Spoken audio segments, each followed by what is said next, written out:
Hi, everyone, and welcome to episode 118 of the Tick Boot Camp podcast. The title of today's interview is I Grew Up with Lyme, an interview with Sophie Eustache. My name is Richard Johannesson. And I'm Matt Sabatello. So, Matt, this is another one of these terrible stories where a young child gets sick from Lyme disease and has to go on a lengthy diagnostic journey. But to make things worse, because she's of mixed race, she's half African, they misdiagnosed her with Mediterranean anemia rather than Lyme disease. What's really sad about Sophie's story is that France is even more behind the United States when it comes to Lyme disease. Once Sophie was diagnosed, she started treating with a protocol called TikToks, but it was shortly discontinued after she started the treatment. She also was not able to take CBD oil because that's not permitted in France. Unfortunately, Sophie's very limited to what she can do to treat her Lyme disease. So, Matt, I'm really excited to introduce our first French guest to the Tick Boot Camp community, Sophie Eustache. Hey, Sophie Eustache, and welcome to the podcast. Hello, thank you so much for having me. We're really blessed to have you. So, Sophie, I want to share with our listeners that you are our first guest from France. So can you share with us where you're from? Oh, that's cool. Well, I'm from the city of Strasbourg, which is at the border with Germany. And but I also have to mention that I'm from the French Caribbean originally. So yeah, I'm from France. So let's talk about that. So you grew up in France. Now, were you born in France, and are you just ethnically from a Caribbean country, or were you born in the Caribbean country and then just grew up in France?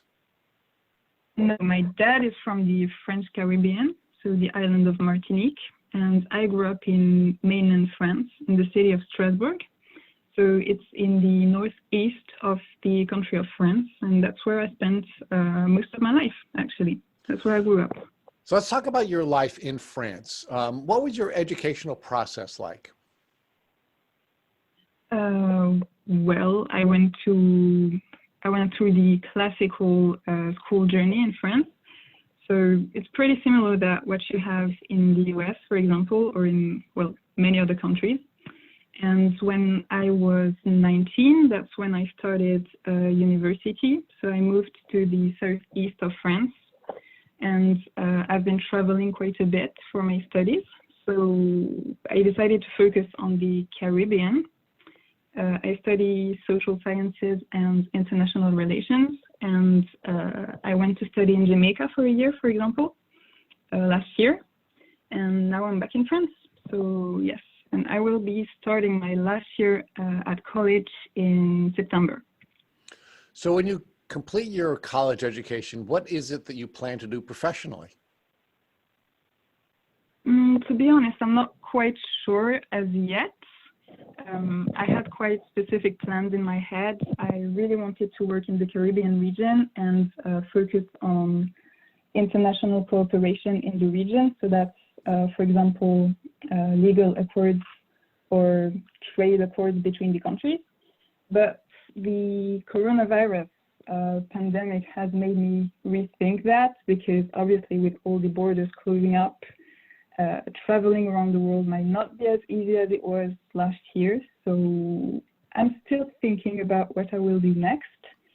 Yeah, I still have a few more months to figure it out. So hopefully I will. So Sophie, I want to share with our listeners that you are a multi-talented young woman, and you speak as many as 5 different languages fluently and a couple of dialects as well. Yes, I do. That's one of the perks of growing up in a biracial family, I guess, because you can take in so much culture from both sides. Instead of just having one cultural background, you actually have 2. So I have had German influences from my mother's side of the family and Caribbean influences from my dad. So yeah, that's allowed me to learn how to understand and speak French Creole, for example. And throughout my studies, I've learned different languages, for example, English. And obviously French is my mother tongue. So yes, I really like languages. I think they're a good asset to have. And I think it's particularly amazing that you've been able to develop so many linguistic skills since you've been suffering from what you now know to be the symptoms of a tick disease since you were a very young child. Yes, well, Yeah, I mean, I don't really think that the Lyme disease symptoms have affected me that much on this side, at least not when I was younger. And I actually tend to think that it might have helped because, you know, when you have symptoms, physical symptoms, you don't get to be as physically active as other kids maybe. So I used to stay home a lot. I used to read a lot of books. And when I started to get bored with the French books I started to read in English. And yeah, so I was reading a lot. Definitely, I was a bookworm, and I think this has had quite a big influence on my linguistic skills as well. So yeah, I like to think that there is always, you know, something positive coming from every bad experience you have. So obviously I can see some positive aspects from this disease as well. So Sophie, why don't you share with us when you first started to show the symptoms of what you now know to be your tick disease? Well, the first symptoms started to show up when I was about 4. So obviously I don't really recall anything, but thankfully my parents were really involved, and since they did not know what was wrong with me, they just kept notes on everything. And yeah, I don't remember, but I was complaining about frequent joint pain, fatigue as well, and yeah, so I was 4 years old. And when did you ultimately receive your Lyme disease diagnosis? It took several years. It took about 6 years, because if I remember correctly, I was 10 years old when I was finally diagnosed with Lyme disease. So it was a long process, like so many other people. I was at the doctor's office quite a lot, at the hospital, trying to figure out what was going on, you know, and you get misdiagnosed so easily with so many different diseases and symptoms that you don't actually have. So it took about 6 years to get a Lyme diagnosis. So let's talk about that window of time in your life between when you were 4 years old and when you were ultimately diagnosed at 10 years old. What do you remember about that period of time? And do you remember specifically seeing a lot of different doctors? I do. Actually, I do remember that quite well, because, you know, when you, the moment of the week you're supposed to go and play sports, I was usually in the car with my parents, taking me to the hospital for different doctor's appointments. And I don't remember it being too traumatic as an experience, because it was not, I like to think that it was not that bad, you know, you're not sick to the point you can't do anything. And I just knew that something was going on, and I had pain. And my parents explained to me quite well that the doctors were supposed to help. And obviously when you see 5 doctors and none of them can figure out what's wrong with you, then you see 5 others, you start to wonder what's going on. You know, you start to think, well, maybe something's wrong with me and no one can figure it out. I remember it being long and quite painful as a process, but not too, you know, I don't remember it traumatizing me particularly, but I remember spending a lot of time, in hospitals, waiting rooms, especially, And I also remember, you know, from a child's point of view, you have doctors asking you all those questions that you don't really know why they're asking them, and I remember it being quite awkward, that's for sure. Now, do you remember your parents' reaction to doctors failing to diagnose you? And do you get the sense now or then that they were getting frustrated with the failures of the medical community? Yes, I think they definitely were. I was really lucky to have very patient parents who never doubted what I said, because, you know, when you come to the doctors with symptoms no one can explain, they do have a tendency to just, you know, decide that something's wrong with you, and maybe it's not your muscles, maybe it's not an actual condition, maybe you're just making things up. And thankfully, my parents never thought that I lied, and they always fought for it to get better, for us to find a solution. But yeah, I think they definitely got frustrated with the misdiagnosis, the sometimes borderline diagnosis as well. And but for sure, I remember them standing up for me every single time. For example, in school as well. If because actually when I looked up into the notes that my mom had taken a few weeks ago, throughout this whole process, I found some notes that she wrote to my teachers as well, because you're a child, and what the main symptom I had and I still have is joint pain, and especially in my knees. So your kid shows up in class, and I complained about joint pain. I complained that I couldn't run as well as the other kids, and some teachers they just didn't want to hear it. So I had some problems at school with this, and my parents didn't take it. They just send them notes saying, whatever my child is telling you, please believe her, because what's the point of a 6-year-old or an 8-year-old making things up about their health? So yeah, I think it was quite a long and hard process for them as well, because you want to know what's going on with your child, of course. So yeah. So Sophie, let's talk about what your educational experience was like in that window of time between your 4th and 10th birthdays. Do you recall teachers treating you differently than the other students that you went to school with?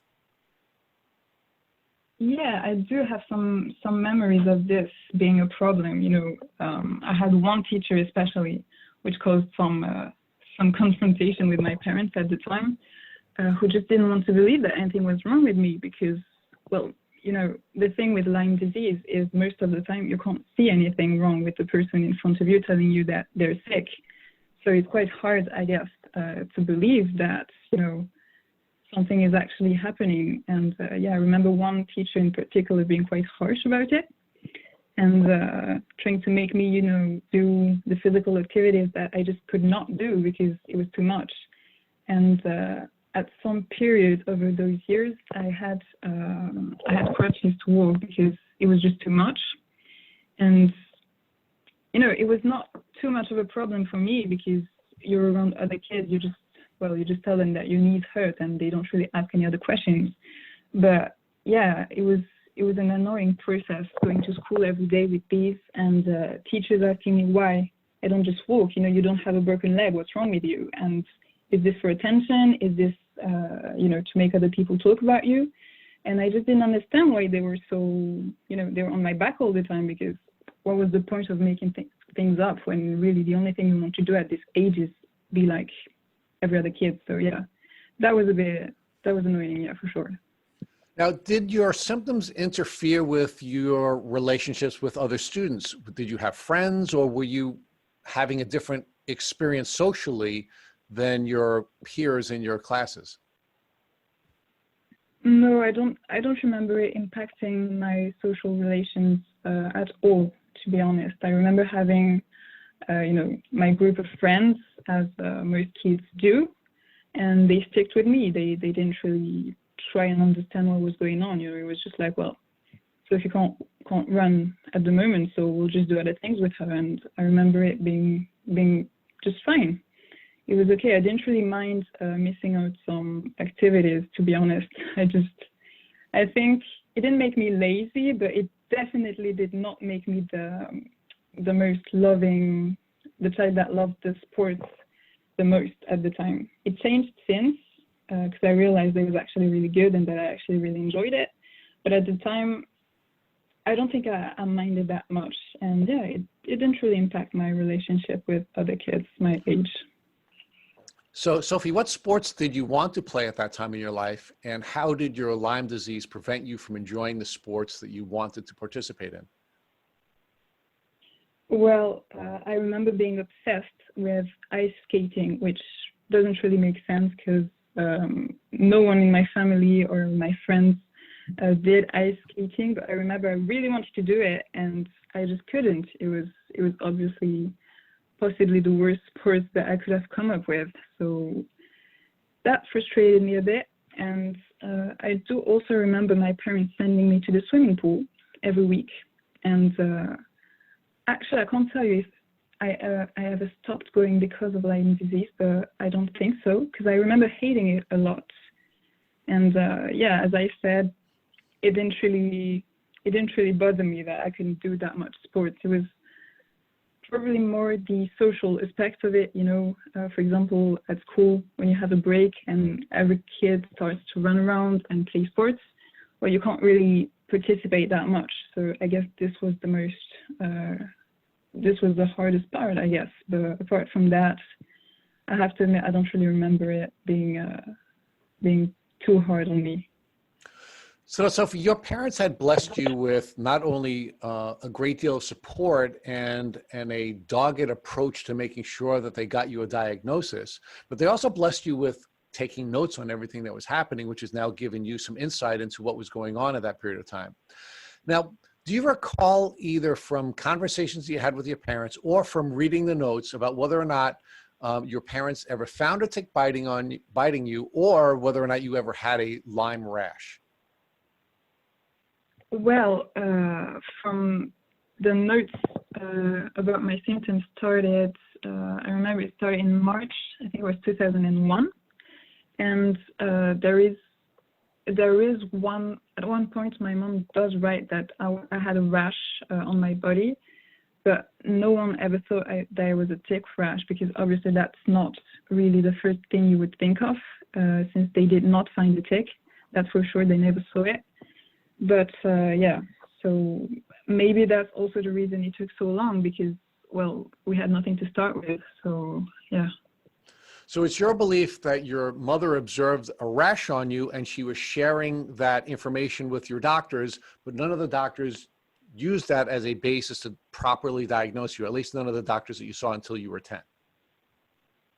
Yes, well, then again, I have to say I'm not even sure my mom mentioned it, because I talked about it with her, and she said, well, you know, you were a 4-year-old child, and I had allergies as well, so it was quite random, you know, to have a rash. It could have been pretty much anything. And yeah, so maybe it was not mentioned, but also the moment my parents started to take me to doctors, to specialists anyways, about my symptoms, it started a bit later, you know, almost a year passed before they actually realized that it was a recurring problem and that I was always complaining about the same things. And once you've been to, you know, your regular doctor and you don't have any solutions, that's when you start getting worried. So yes, I don't think the rash was really a major element in the diagnosis for me. So Sophie, let's talk about ticks and Lyme disease in France.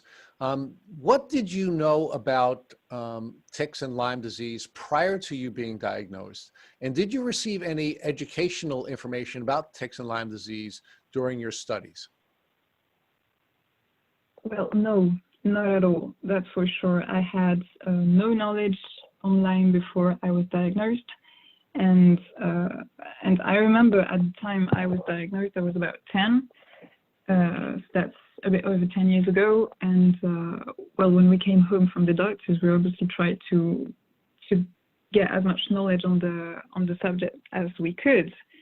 Well, I was quite young, but at least my parents did. And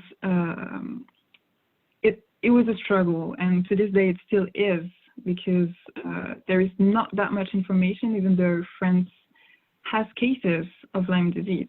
So yeah, and it was particularly weird because, well, I realized that later, obviously, but the region I grew up in, so Alsace, is the region in France which is the most impacted by Lyme disease. So, you know, the fact that there is no vocal awareness about the disease is quite problematic, I think, because obviously when you come home from the forest or walk around in nature, well, most people do know that you have to check around if you have any ticks on your body, but apart from that, you know, the consequences of a tick bite are not really talked about, that's for sure. So Sophie, we get the sense from our past podcast episodes that Germany seems to be taking a progressive approach to dealing with Lyme disease. And you've now grown up on the border of France and Germany. Did any of the progressive approach to ticks and Lyme disease from Germany ever bleed its way into the communities where you grew up? Well, first, the doctor that diagnosed me has been really, really influenced by what is going on in research in Germany. And maybe that's where I got lucky, because obviously in some other parts of France, you don't really have this incoming influence as much. And I'm not sure about the approach. I'm not sure it has taken it. It is really developing the same way in France yet, but hopefully, yes, hopefully it will at some point be taken more seriously, because I really don't think it is considered a real and an important health issue in France. And yeah, I mean, yes and no. I would say that there is some influence, but I would definitely say that it's not enough yet. So Sophie, let's talk about your misdiagnoses. What were you misdiagnosed with, either based on your recollection or the notes that your mom and dad had been taking during this diagnostic journey that you were on? Well, I remember being diagnosed with lactose intolerance, because this has traumatized me, because I could not eat dairy and I really liked it. So this was quite random, but it's pretty much the only misdiagnosis that I remember. From the notes that my parents took, I read that I was misdiagnosed with hypermobility, and that for quite a lot of time my symptoms were read as resulting of growth spurts. So yeah, the doctors pretty much just concluded that since I was a child, I was growing too fast, and that this was what caused the pain, which obviously did not explain the fatigue. So yeah, and I was also diagnosed with mental illness. Well, I'm not sure diagnosed is the correct term to use, because it was just, you know, we can't find what is wrong with you. So let's just say that you're making it up. So something must be wrong with you. And also one thing that my mom wrote about is that I was misdiagnosed with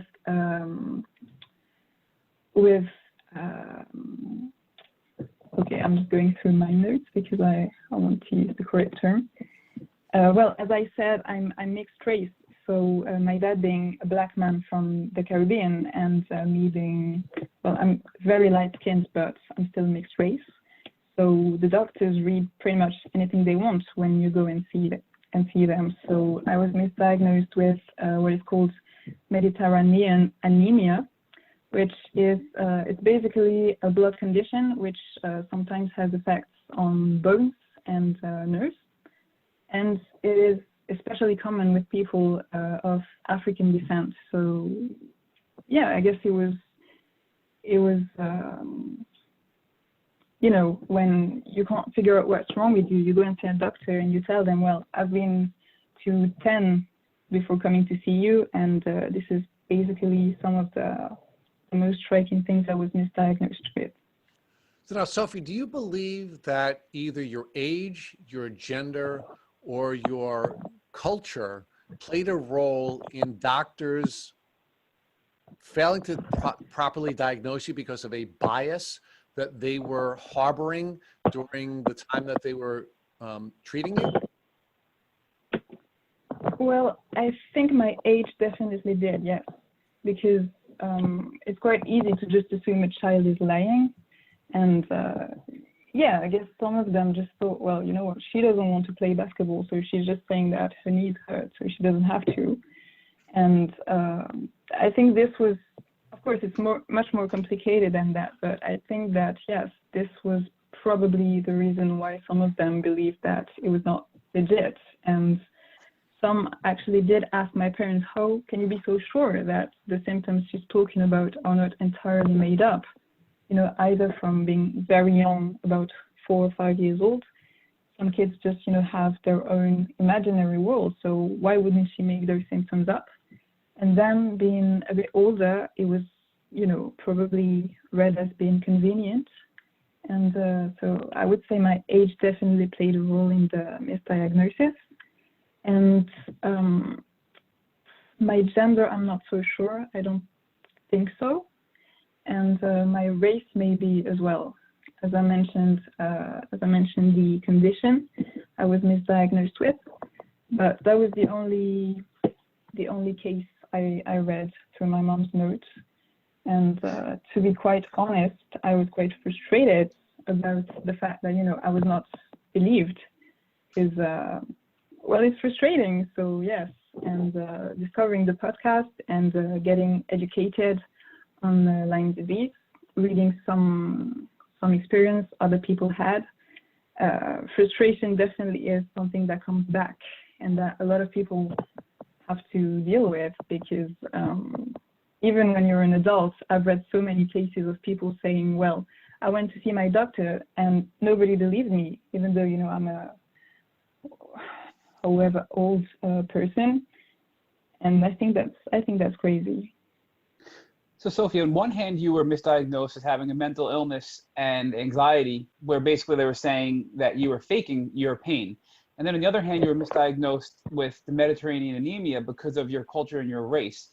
So did any doctors prescribe you anything or give you any sort of medication to treat these misdiagnoses before your ultimate Lyme disease diagnosis? Well, no, not concerning these two diagnoses anyways, because to be honest, my parents just didn't believe it. They knew that that was not what was wrong with me, because, well, the anemia, first of all, it did not make sense, because when we went through all the tests, well, we could just figure out that it was not what was wrong. And for the anxiety,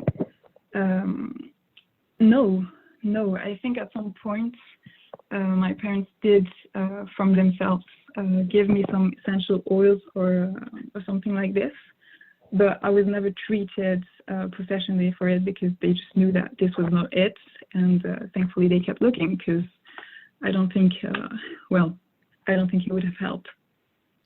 Sophie, do you recall, or have your parents ever described to you what types of essential oils they used for you and how they were used to treat you? Well, concerning the pain, because to this day I still have quite frequent joint pain, and when I have some periods that are more intense than others, I use what my parents used on me when I was much younger, which is wintergreen oil. So I use it as a massage oil, and I used to ingest them as well. I don't anymore, but when I was first diagnosed, the treatment I took, it was pills and drops to drink, which were based on essential oils as well. But to be quite honest, I can't tell you the details of what was in it, but yes. So before we get to your treatment with essential oils, how long were you misdiagnosed for before you got your Lyme disease diagnosis? Well, it took about 5 years, 5 or 6 years, yeah. About 6 years, because I was about 10 when I got diagnosed. Sophie, do you think that if you were older or were from a different background and culture, that potentially you would have had a quicker diagnosis? I don't know. To be quite honest, I really don't know. Maybe being older would have been more complicated for me, because, at some point I think the misdiagnosis, they make you doubt about what you're experiencing. It can definitely happen. So you would be experiencing all your symptoms and having doctors telling you, well, what you're feeling, what you're experiencing is either not legit or not real. I think at some point you can just, think, well, maybe they're right. Maybe I'm making it up. Maybe it's all in my head. And that's obviously not the way to go, because then you never get the proper diagnosis and you can never get better. And yes, that's my thought on it. Sophie, do you think that, so it sounds like you're saying if you were older, then you would have been more directly involved with your doctor's visits, and that you would have doubted yourself that you were really sick, but because you were younger, your parents played a more active role and they never doubted your illness. Is that what your thought process is on this? Yes, that's exactly what I'm saying, yes.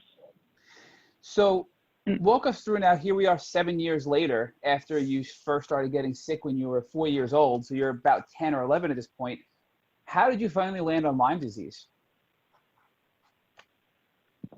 Well, my parents took me to an osteopath who actually was specialized in Lyme disease, and that's not why we went to see him initially.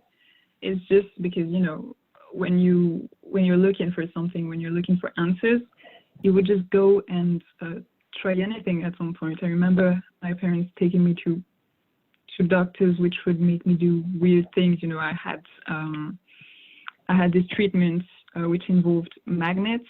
And I mean, I'm saying weird things from my child's point of view. Obviously, you're not familiar with alternative medicine, and none of it really helped. So, you know, at some point you just think, well, we'll just go and see someone else, and at some point maybe it will work.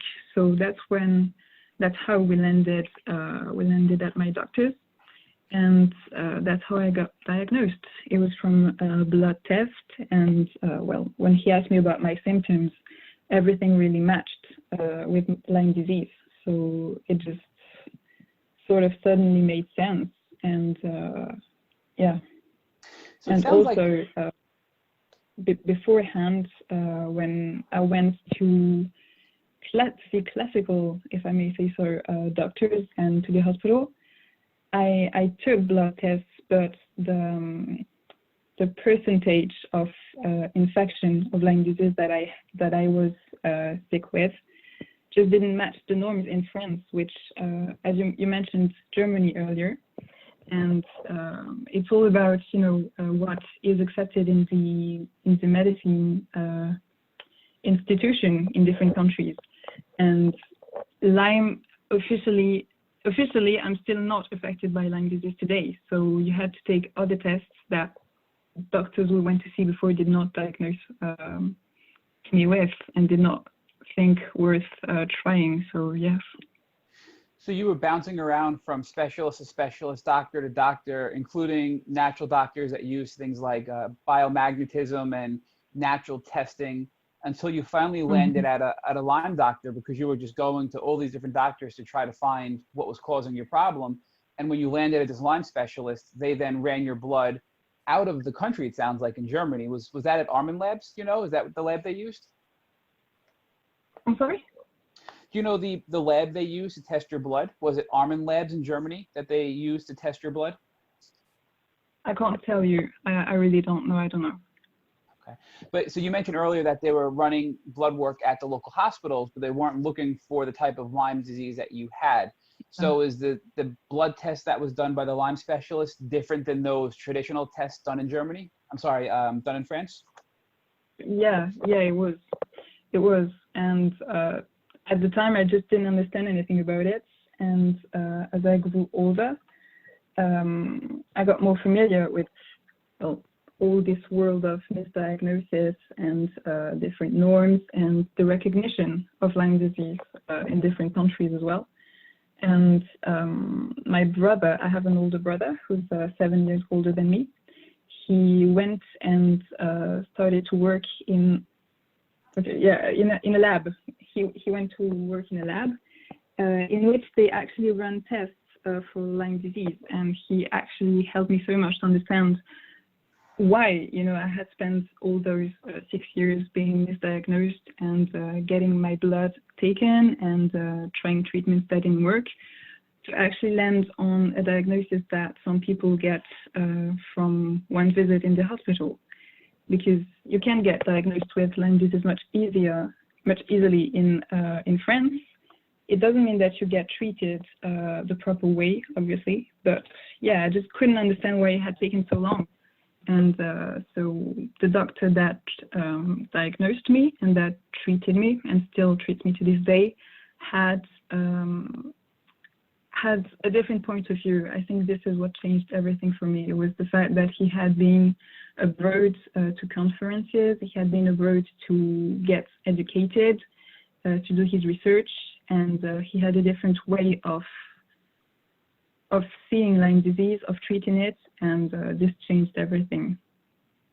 Sophie, from either your parents' perspective or yours, if you remember, what was it like now? You already were tested for Lyme at the hospitals and it came back negative. Now you're at the Lyme specialist and he's telling you you have Lyme disease. So do you recall, or have your parents shared with you what that was like? Did you fully believe it? Were you excited that you finally had a diagnosis? And what was that like for you and your family? Well, I remember that until the treatment started and started being efficient, I think he was just another quack. You know, I had seen so many. I just thought, well, I'm going to take his pills, and I've tried others before, and it's just going to be the same. So, you know, it can't really be worse. So I remember thinking this for sure, because at some point, you know, it gets tiring. And as I was growing older as well, I wanted to be able to do whatever I wanted to do. I didn't want to stay affected by this. I wanted to have a solution, and whichever it was, of course. And I remember being quite skeptical, and I don't know about my parents. Maybe they were as well, but, you know, thankfully they didn't give up, and we just had to try it. And yes, I remember being quite surprised when it actually had positive effects on my symptoms. I mean, that makes complete sense. You've been bounced around for 7 years with misdiagnoses and treatments that didn't work. So of course you were skeptical to see whether or not this new specialist doctor was actually accurate or not. Now, you mentioned that you were waiting to see if the treatment actually helped you. So can you talk us through what the treatment protocol was that this Lyme litter doctor prescribed for you? Yes, well, at first he prescribed to me this treatment that actually doesn't exist anymore in France anyways. It's called TikToks, and it was, from what I recall, it was basically a mixture of essential oils and herbs, which were to get it at my symptoms. And I had pills as well, and you know, I was quite young, and even from my parents' notes, I didn't really make much sense of it. So I remember having to take a lot of pills, a lot of drops, a lot of things that didn't really taste very good. And I was very skeptical about it. And he also prescribed to me vitamins, and somehow it did work. Not entirely, of course, but it did make a difference for sure. So Sophie, it sounds like at a high level, because of course you were so young, you don't remember the details, but he was prescribing vitamins and supplements to help strengthen your body, while at the same time he was prescribing you or giving you these essential oils and herbs, both in a pill form and also in a tincture form that you would put like in your mouth under your tongue, potentially, it sounds like. And it sounds weird, but it actually started to work for you. Yeah, it sounds very weird, but it did work. And the way the treatment was shaped made me especially skeptical, because I just thought, well, why would this work? You know, it doesn't make sense. It doesn't look strong. It doesn't look like actual medicine. It looks like something my rabbit could take. And I remember being very skeptical about it, but yes, it did have an effect. Knowing what you know now and looking back, you think it was effective because it probably was using two different tactics to address the Lyme disease. One being it was killing the bacteria or decreasing the bad stuff in your body. And number two, it was strengthening your body naturally to be able to fight it on its own. And that's kind of what these herbs and essential oils do together. So do you think that's why it had helped you back then? Yes, I think so. I think, you know, maybe what you were saying about strengthening my body was what had been missing.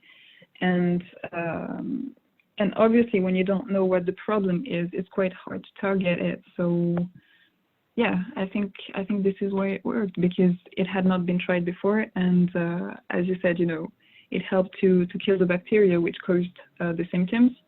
And it seems so simple thinking about it now, but obviously when you don't know what the cause is, you can't really treat it. So yeah. And understandably so, because these types of treatments are not very well accepted, I think, throughout the world. So certainly not here in the United States, and certainly not in France where you are. So I'm sure your parents and you as a young child and your friends and family were skeptical as well. But talk to us about the symptoms that started to get better as a result of this TikToks treatment that you took. Well, as I think I mentioned earlier, quite a few times before being diagnosed with Lyme, it had started to be really, really bad, and to the point I could not walk anymore. So this is really when, you know, I started to be triggered by it. I started thinking, well, maybe what I have actually is bad. So yeah, and I remember it being really, really relieving because I could finally, you know, do everyday kids stuff again. And it was very random, but going through my parents' notes, at some point my mom just wrote, well, she could run again. And, you know, it doesn't sound life-changing, say it like this, but it actually is when you're a 10 years old child. So yeah, I think this is really when we started to notice that it was actually making a difference. It was actually working. Especially when you were barely able to walk, and now you're back running and doing things that you wanted to do as a young child, and almost back to being a normal child again. So this was, of course, 12 years ago, and it sounds like you were on this treatment on and off for quite a while, but about 3 years ago, you started to have some worsening symptoms again, especially in regard to your joint pain and your ability to walk. So can you talk to us about 3 years ago and what happened then in your life and what that was like? Yes, well, after being diagnosed, I have to say I don't really recall Lyme really affecting my life. I mean, I was taking my treatment. I went to see my doctor every few months, but it was not really something that affected my everyday life. You know, it was just part of my routine, so I didn't mind. And I think it has made me, well, I consider myself lucky because obviously I think it's easier to live with something you can forget than to be affected by it every minute of every day. And I always had joint pain. It never really stopped, but it was manageable in the sense that I could just take, you know, some painkillers and move on with my day. And this was my routine for quite a few years, for about 10 years, actually. So I could do sports again. I could do everything I wanted to do. And whenever Lyme bothered me, we would just adjust my treatment, or I would take more painkillers, and it was fine. And I never really mentioned it apart from with my doctor or my close family. And I kind of forgot about it. And then a few years ago, yeah, as you said, about 3 years ago, I was actually in Martinique at the time, studying there for a year. So I was doing just fine, and I started to notice that the symptoms were stronger than they usually were, and that it was starting to affect my life much more than I wanted it to. So along with the joint pain, I had a big weight loss, which kind of worried me. And I also noticed for the first time some concentration issues, which I had never had before. And I went into denial mode for quite a few months, because I was away from my doctors, obviously, so I could call him, but I couldn't see him. So I thought, well, if I just put this on hold, maybe it will pass. Maybe I'll just, double the vitamin dose and it will get better, which it obviously did not. And this really showed me that, it's not over. You're not done with it.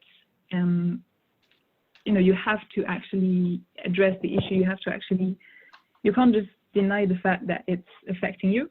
And since 2017, it's gotten a bit better, but it's really on and off. I have some periods where it's actually good, and I consider myself lucky, and then some periods in which it's actually an everyday struggle.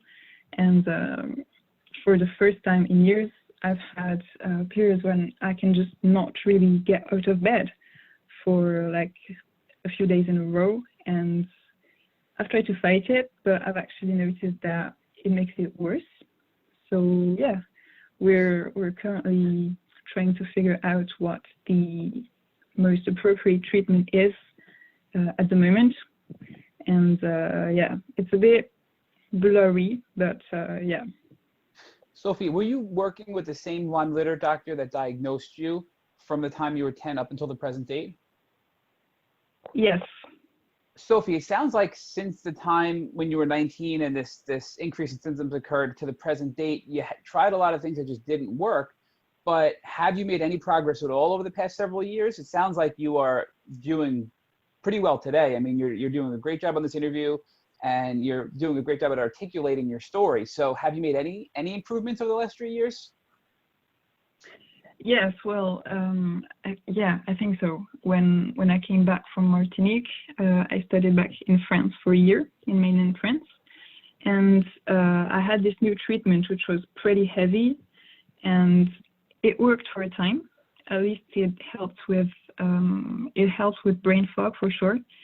And about last year, in about September or October, well, fall of last year was quite complicated to deal with. At the time, I was living in Jamaica for my studies. And when I left for Jamaica, I actually thought that it was going to be much easier to manage Lyme over there, because for some reason, based on the readings that I had done, on the beliefs that I had came up with, and on my own experience,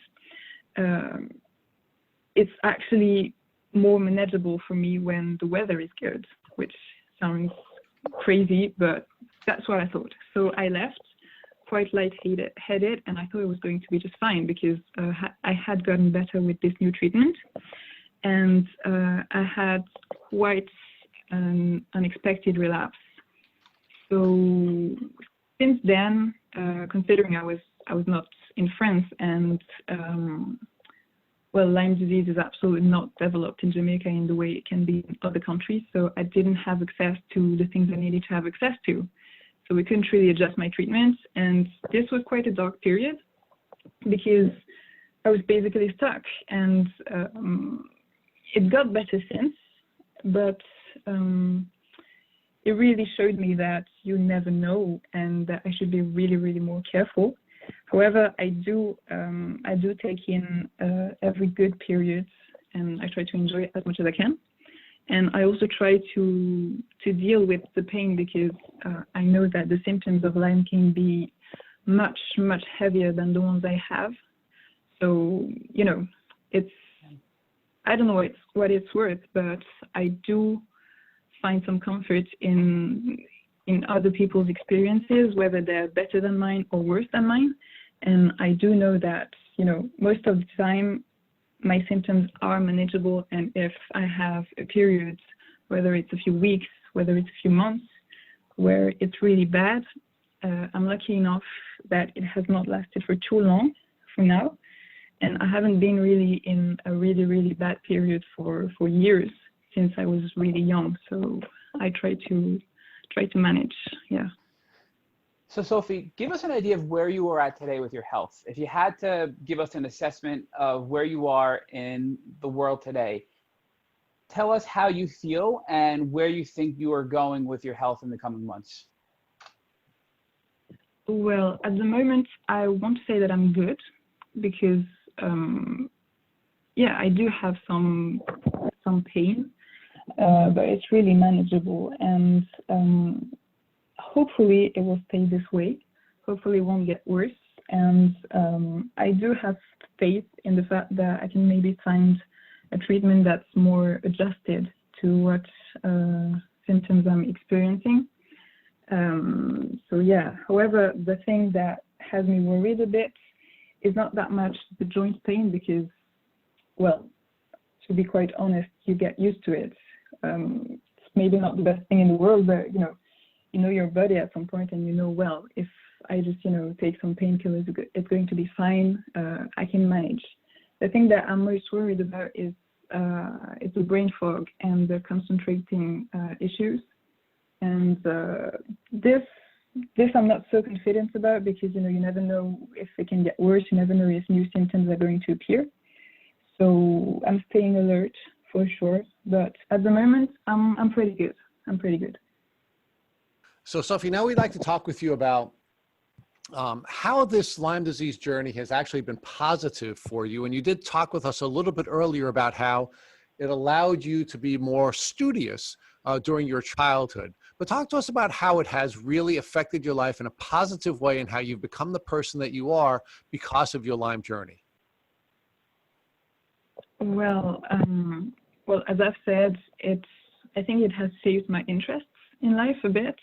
I'm not sure I would have read that many books if I had not been affected by Lyme disease, and if I could have been running around as much as I wanted to. And this has stuck with me. I'm still found in my room reading books quite a lot to this day, and quite to my friend's despair, actually. And yeah, it has really changed, I think, the way I developed as a young, as a teen and then as a young woman, because I see a lot of people talking about their before and after experience, and I can't really say I've had this, because being sick from so young, from so early on, you don't really recall what your life was like before, because, well, it's not worth comparing, of course. And yes, I think it has really influenced me, and it has changed what was normal for me.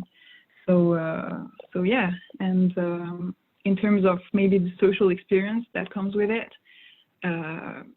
this has been quite complicated for me, because I didn't really know what to do with it, because, as I've said, it was a complicated process of being diagnosed, and it was so blurry and so hard for me to understand that I didn't really want to mention it to anyone, because I thought, well, if you say anything, you're just going to be asked questions that you don't want to answer or that you don't know the answer to, and just avoid the subject and it's going to be fine.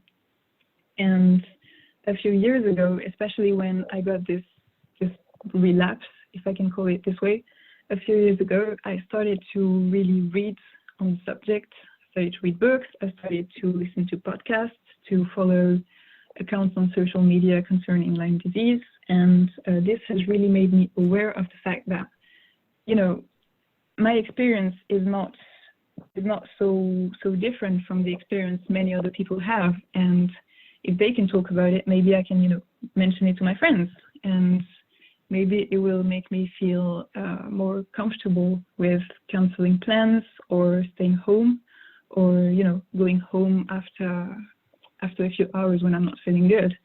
And this is quite recent for me.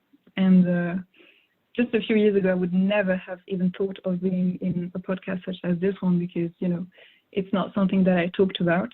And so yeah, I think it has really influenced a lot of aspects of my life, and some for better, some for worse, that's for sure. So thank you for that beautiful outline. And now I want to ask you for the last thing we ask everyone by way of assisting our community, and that is, in the event that, God forbid, your dad came into your house tomorrow and showed you that he had a tick biting him on his leg, what would you recommend that he do so that he doesn't have to go through a terrible Lyme disease journey the way you have? Well, for sure, I would recommend to take it out and to have it analyzed, just to make sure just to know, if it was carrying Lyme disease or not. And but bearing in mind, this process can actually be misleading, because it's so unclear and so blurry, and especially in France, where the problem of Lyme disease is not really targeted officially or in classical medicine. But yeah, I think this is the first thing I would advise anyone to do. And then I'm not so sure, actually. I'm still making up my mind, and I'm still, building up knowledge on the subject. So yeah, I'm not a specialist, that's for sure. I have read a lot about antibiotics treatments, especially early on when Lyme disease is diagnosed. I'm not convinced what I think of it. So I think, considering the natural medicine or alternative medicine has worked for me, that's probably what I would advise anyone to turn to. But I would especially warn anyone worried about Lyme disease about everything that goes around it and everything that it can lead to, because not only my experience, but the experiences of so many other people, and everything I've read, everything I've seen, everything I know, just shows how complicated and how complex of a disease it can be. And yeah, I think that's something people should know, if anything, about this. Yeah.